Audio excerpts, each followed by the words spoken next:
Hello students, आज हम C++ का एक कंसेप्ट देखेंगे, फ्रेंड क्लास। सबसे पहले एक एग्जाम्पल सामने रख लेते हैं।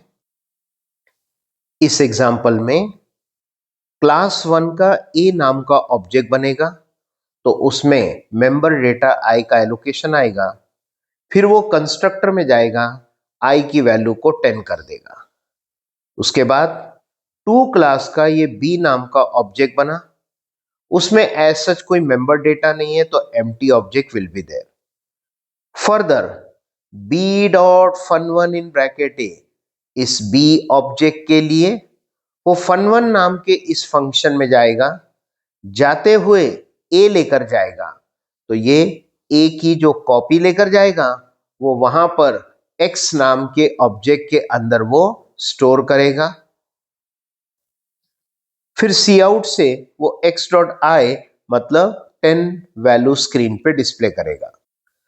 नेक्स्ट स्टेटमेंट पर b ऑब्जेक्ट के लिए फिर से इस b ऑब्जेक्ट के लिए fun2 नाम के फंक्शन में जाएगा, जाते हुए ये a की वैल्यू लेकर जाएगा, वहां पहुंचकर y नाम के ऑब्जेक्ट में स्टोर करेगा।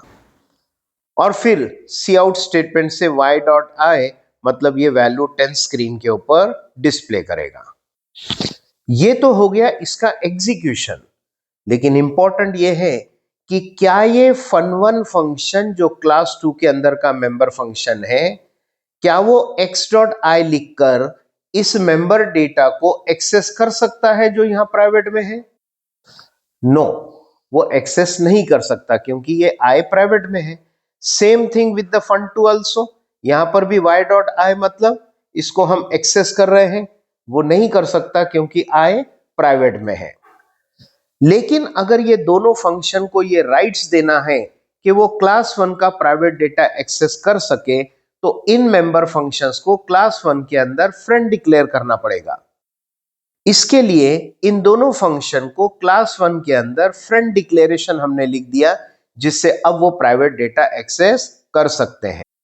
लेकिन क्लास 2 में अभी तो 2 है, अगर ऐसे 50 फंक्शन हो तो 50 फंक्शन को यहां पर फ्रेंड डिक्लेयर करने की बजाय दूसरा रास्ता है कि क्लास 2 को इसके अंदर फ्रेंड डिक्लेयर किया जाए।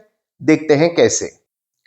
क्लास 1 में क्लास 2 को अगर ऐसा फ्रेंड डिक्लेयर किया, तो अब क्लास 2 का हर मेंबर फंक्शन क्लास 1 का प्राइवेट डेटा एक्सेस कर सकता है।